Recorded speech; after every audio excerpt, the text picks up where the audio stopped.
Começa agora o programa A Hora e a Vez da Pequena Empresa, sempre levando para você muitas informações e atrações. Confira o advogado Marcos Tavares Leite comentando mais um importante tema para os empresários. O economista Roberto Luiz Troster analisando as expectativas para o crescimento do PIB nos próximos meses.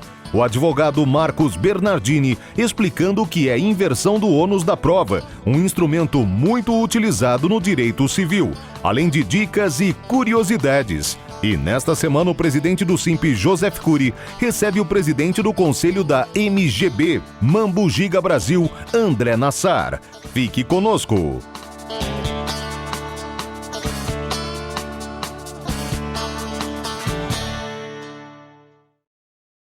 Em junho de 2019, após a derrubada do veto do então presidente Michel Temer, é que se definiu, através de uma lei complementar de número 168, que as empresas que aderiram ao PERT do Simples Nacional em 2018 têm o direito de fazer a adesão retroativa ao Simples Nacional a partir de janeiro de 2018, desde que o façam no prazo de 30 dias após a aprovação da lei. Ou seja, 30 dias após a publicação que se deu no dia 13 de junho do corrente ano. A situação que nós temos aqui é toda uma grande distorção. Na verdade, há mais a ter que ser feito por conta da demora na derrubada desse veto e na publicação da lei complementar. A situação que nós temos é o seguinte: as empresas em 2018 se regularizaram perante o Simples Nacional, fizeram o parcelamento de seus débitos e agora, portanto, têm o direito retroativamente a fazer a adesão ao sistema. Mas como ficam? Se elas excluídas o foram, depois disso passaram a pagar impostos como se fosse uma empresa comum. Portanto, devem ter um extenso crédito tributário.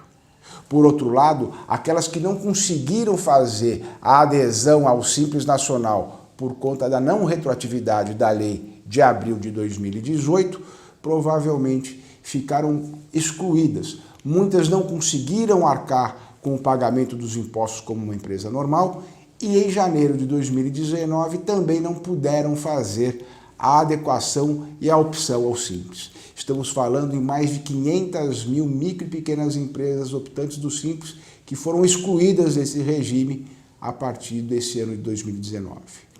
A Receita Federal, o Conselho Gestor do Simples Nacional e demais órgãos, seja do Legislativo e do Executivo, devem olhar para isso. É fundamental para que se possa manter a regularidade, a atividade formal das micro e pequenas empresas optantes do Simples. Esse é o trabalho do Simp, no sentido de manter e assegurar a regularidade e a formalidade das micro e pequenas empresas, sempre geradoras, os principais geradoras de emprego e renda no Brasil.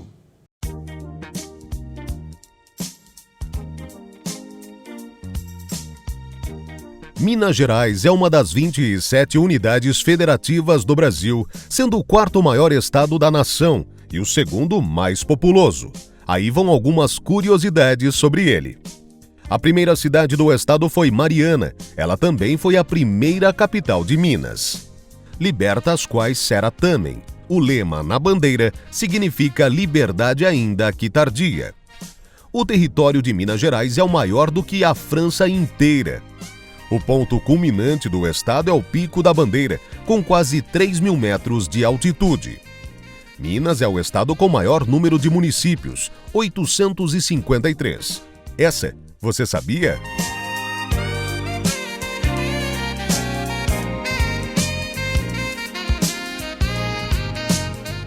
O Brasil espera ansioso o desempenho da economia este ano. Todavia, semana após semana, há 16 semanas, as projeções de crescimento para o PIB este ano estão caindo. Já é menos de 1%, começou o ano com mais de 2,5%. O PIB mensal, que é medido pelo Banco Central, só caiu este ano. A questão é por quê? Todos os esforços do governo estão na Previdência. O governo anuncia, se passar a Previdência, a dívida pública se estabiliza com relação ao PIB e os investimentos voltarão. E até lá? Primeiro, a Previdência foi feito mais ou menos conforme o mercado esperava. Segundo, eles estão querendo novos investimentos e a cada dia que passa aumenta a inadimplência de empresas e cidadãos. Isso são destruição de empresas e de empregos. O Brasil precisa olhar com mais atenção, além da solvência do setor público, do setor privado. O caminho e o que tem que ser feito para isso já é conhecido no trabalho feito pelo SINP. Acabar com compulsórios, rever a tributação do setor, fazer umas regras de renegociação institucionais, alguns protocolos para protesto, esse tipo de coisa podem fazer muita diferença em pouco tempo. Outras reformas, como a reforma tributária, uma reforma burocrática, estão mais do que atrasadas e devem ser feitas. O Brasil tem potencial de crescer muito, tem potencial de ser o Brasil do futuro no presente, mas para isso tem que ser feito mudanças. Não pode se continuar querendo mudar sem mudar nada. É isso.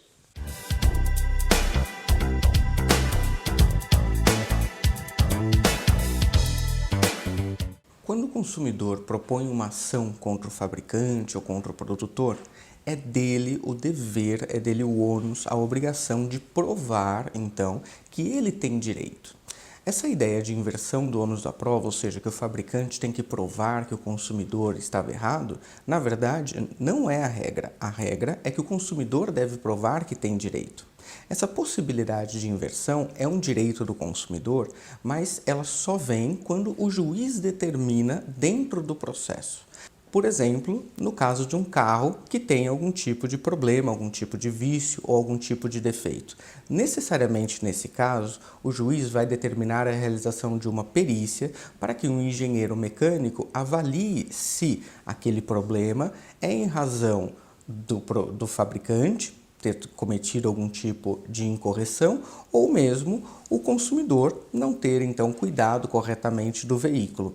Realizada a perícia, o perito vai dizer se o problema é de fábrica e aí o fabricante vai ter que indenizar e custear e pagar todas as custas decorrentes dessa perícia, mais a indenização do consumidor, ou eventualmente o perito vai dizer que aquele problema é por conta de mau uso ou alguma incorreção em razão do próprio consumidor. E nesse caso, aí o consumidor é que vai ter que pagar todas as custas e despesas para o fabricante.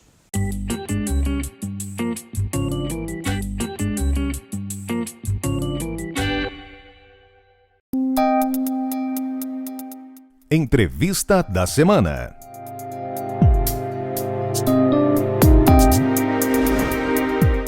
O nosso convidado de hoje é o Dr. André Nassar. Ele é o presidente do conselho da MGB, ou seja, dos supermercados Mambo e da Giga Brasil. É um empresário de sucesso que vem crescendo 30% ao ano nos últimos 10 anos.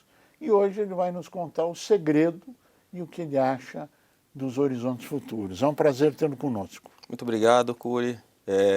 Quero agradecer o convite de estar aqui, poder compartilhar um pouco da nossa história e estamos abertos aí para... Então vamos lá, nos conte como é que você conseguiu essa peripécia de crescer 30% ao ano, apesar de todas as estatísticas, todos os números demonstrarem um momento de crise, um momento de recessão que o país vive. Qual é a fórmula de sucesso para todo mundo copiar, para o Brasil crescer 30% ao ano nos próximos 10 anos? Bom, fórmula de sucesso eu não sei se existe. O que existe na nossa empresa é muito trabalho, muito otimismo. A gente não costuma se guiar pelas expectativas dos órgãos econômicos, das projeções, quando a gente vai fazer os nossos planos de negócio. Nós identificamos as oportunidades da situação concorrencial onde a gente está instalado e acelera. A gente vê a oportunidade de ações complementares dentro da nossa área de atuação. Então, por exemplo, originalmente nossa empresa era só supermercados Mambo. Em 2009, nós identificamos que o setor de atacado de autosserviço, conhecido como atacarejo ou cash and carry, estava se desenvolvendo muito. E nós vimos que se nós tivéssemos presentes nesse braço empresarial, isso poderia trazer muita sinergia para o Mambo, os dois negócios iriam se ajudar, e isso aconteceu, né? Que bom. A ponto de hoje o Atacado Giga ter uma representação de 2/3 do faturamento do grupo, né? E é uma empresa que vai completar 10 anos. Que beleza. Parabéns. Obrigado. Crescendo 30% ao ano. Pois é, crescendo 30% ao ano nesses últimos anos. Bom, olhando para o Brasil de hoje, qual o cenário que você gostaria de ver? Quais são os desafios na sua avaliação? Tá. O Brasil é um país que tem uma carga, não só tributária, muito forte. É o que o pessoal chama de custo Brasil. Fazer as coisas no Brasil é normalmente muito mais difícil do que fazer essas mesmas coisas em outros países. Desde questões ambientais, até a abertura de uma empresa, todos os encargos que existem para força de trabalho, e agora mais recentemente, um assunto que há muitos anos é discutido, mas que agora chegou às mesas de boteco, que é o assunto da Previdência. Ele sempre foi importante, mas agora ele, além de importante, passou a ser urgente. E se as coisas não forem resolvidas dentro de um prazo razoável, o Brasil tem o risco de pegar o caminho que outros países já pegaram, né, de quebrar, literalmente. Vamos fatiar isso aqui, senão vai ficar muito complexo.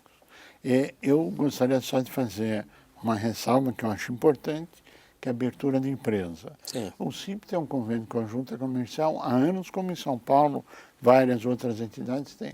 E nós abrimos uma empresa há anos, em menos de 24 horas. Tá. Então, a burocracia é grande, sim, existem entraves, sim, existe uma nova legislação, que foi sancionada agora pelo presidente, onde você abre a empresa independente dela estar irregular. E depois você regulariza, mas só para um conceito. Agora, os governos internacionais dizem que demora 152 dias para abrir uma empresa no Brasil, o que não é verdade, mas só para essa devida cenário. Agora, vamos lá. O que você sugeriria para a solução do Brasil no curto prazo? Que reforma você acha importante? Reforma da Previdência, reforma tributária, reforma política? Bom, tem uma lista infindáveis de problemas burocráticos, administrativos, tributários, fiscais e aí afora. Qual a sua visão?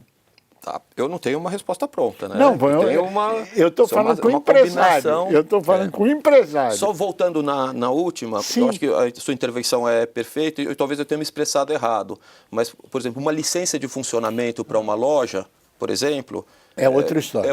E talvez seja disso que eu estivesse me Não, referindo. isso é verdade.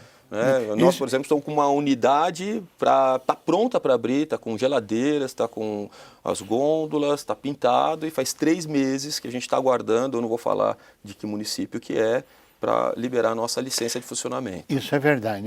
Aí não é mais a abertura, não é abertura da empresa. De empresa, eu me equivoquei. É o licenciamento da prefeitura. Isso, não é? exatamente. Bom, isso pode estar demorando, sim. Pois é. Veja, eu acho que não existe resposta fácil para problemas complexos. Claro. Acho que pela ordem, pela dramaticidade, a primeira reforma que tem que vir é da Previdência. Porque a gente vai chegar numa situação, se ela não acontecer, de inadimplência. A gente não vai ter mais recurso, não se sustenta. Nós tivemos, nos últimos 80 anos, um aumento de expectativa de vida de 45 anos. O brasileiro, na década de 40, quando ele nascia, a expectativa de vida é de 45 anos. Agora, em 2018, é de 75 anos. Felizmente. Felizmente. É uma boa notícia, mas que traz desdobramentos. Custo. Traz custos. Claro. E não só o brasileiro está vivendo muito mais, como está tendo cada vez menos filhos. Então, você tem uma quantidade maior de pessoas com idade mais avançada e uma quantidade menor de pessoas... Para sustentar a conta. Exatamente. Então, ela além de importante há muitos anos, agora ganhou contorno de urgente. Junto com com essa reforma da nova Previdência, existem outras necessidades, né? As coisas precisam ser menos pesadas no Brasil. Agora, Antes disso, existe uma urgência que me parece que está começando a vir à tona, que se até o final desse mês não for aprovado a verba suplementar para o governo de 200 e poucos bilhões de reais, será suspenso vários pagamentos. isso. E parece... Isto é real? Você concorda com isso? Olha, é tua análise? Qual é a tua visão? Eu não tenho conhecimento suficiente para... Eu estou lendo, né? Estou vendo os comentários, e hoje a gente vive uma guerra de narrativa. O governo fala, eu não vou ter dinheiro para pagar, não vou ter dinheiro para pagar Bolsa Família, para pagar pensionistas, né? E por outro lado vem a oposição e fala que o governo está mentindo. Né? Fica muito difícil para a gente saber aonde que está a verdade. Eu acredito que a verdade está com o governo. Eu acredito que muitas vezes o Congresso está se colocando de uma forma muito dura para conseguir contrapartidas que ele não obteria de outras maneiras. Mas isso só reforça, né, seja a narrativa do governo ou a narrativa da oposição, reforça que o Brasil está com um problema de caixa. Sem né? dúvida. Porque se não houvesse esse problema de caixa, isso não seria um tema, né? Não seria um assunto. É muito diferente da situação dos Estados Unidos, em que, por exemplo, o presidente dos Estados Unidos causou uma situação de uma inadimplência propositada, porque ele queria pressionar o Congresso a aprovar a construção do muro com o México. Né? Lá não falta o dinheiro. Ele queria Essa é a criar uma maravilha situação. de ter um caixa forte. Né? Pois é. É isso que o governo brasileiro está buscando na sua avaliação?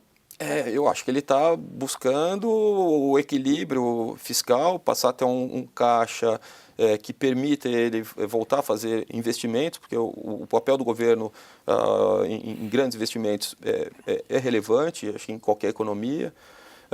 Mas, voltando ainda no tema, o senhor falou de 5 reformas. Né? Uma que eu acho que é, além da Previdência, urgente, a reforma tributária. Agora, no mês de maio, acho que foi dia 24 ou 25 de maio, a gente conseguiu cumprir aquele ciclo em que a iniciativa privada parou de pagar, até o dia 24 de maio, tudo que a gente produziu, basicamente, foi para pagar imposto. Desse período até o final do ano, é que nós vamos usar o nosso faturamento para pagar aluguéis, folha de pagamento, os nossos fornecedores, energia elétrica, água. É uma desproporção. Outros insumos além de impostos. Pois é. Né? Você usar quase 5 meses de um ano, de 12 meses, basicamente para pagar impostos. Ou seja, você está defendendo uma redução da carga tributária, uma simplificação no procedimento tributário, como a reforma tributária sendo um dos itens essenciais. Mas antes de chegar nisso, das outras reformas, a reforma da Previdência, na sua avaliação, é a solução do Brasil ou é apenas uma sinalização de autossustentabilidade do sistema, onde o governo tem condições de administrar o governo e as suas relações com as outras instituições, por exemplo, o Congresso Nacional? Ela é parte da solução, eu acho que é a primeira solução, porque se não conseguirmos fazer essa primeira reforma, eu não acredito que as outras possam ter utilidade. Aí, claro. Aí para. Aí a coisa realmente complicou muito. Reforma da Previdência, reforma tributária, que mais? Reforma política, reforma administrativa, porque não adianta você simplesmente recolher menos impostos, mas continuar gastando como se gastava antes. Né? Eu tenho acompanhado a iniciativa do governo federal e tenho visto eles fazendo cortes assim, importantes. Né? Tenho visto eles detectarem contratos assim, absurdos, que a gente não fecharia na nossa empresa. Felizmente. Pois é, felizmente. Felizmente. Mas, em algum momento, houve tomadores de decisão que decidiram fazer esses contratos, firmar esses contratos. Então, você simplesmente reduz a arrecadação de imposto, mas não reduz o custo do Estado, continua a conta não fecha. Exatamente, a conta não fecha. Então, o que mais você diria que é importante? Eu acho que o Brasil é um país muito regulamentado. Tem muita regra para tudo, muitas regras específicas. Isso faz até com que o poder público, diante das necessidades dos cidadãos ou das empresas privadas, criem dificuldades desnecessárias. Você tem que protocolar em mil... Desburocratizar, deixar as coisas mais simples. Que mais? Bom, nós estamos falando aqui basicamente de reforma, mas eu acho que uma perda grande no Brasil é a corrupção, né? A gente acho que tem um anseio grande, né, de redução de mudança na postura, na forma de governar. Aquela história de você cria uma dificuldade para eventualmente poder vender uma facilidade. Como é o caso da tua licença numa prefeitura. Por exemplo. Né? E aí, se você toma a decisão, não, eu não vou compactuar com isso, você é obrigado a aguardar meses. Ficar 3 meses para abrir sua loja. A gente já teve uma situação de ficar com uma loja com 250 funcionários contratados durante 3 meses, guardando a boa vontade da municipalidade em dar para a gente a licença de funcionamento. André Nassar, nós chegamos ao final do nosso tempo.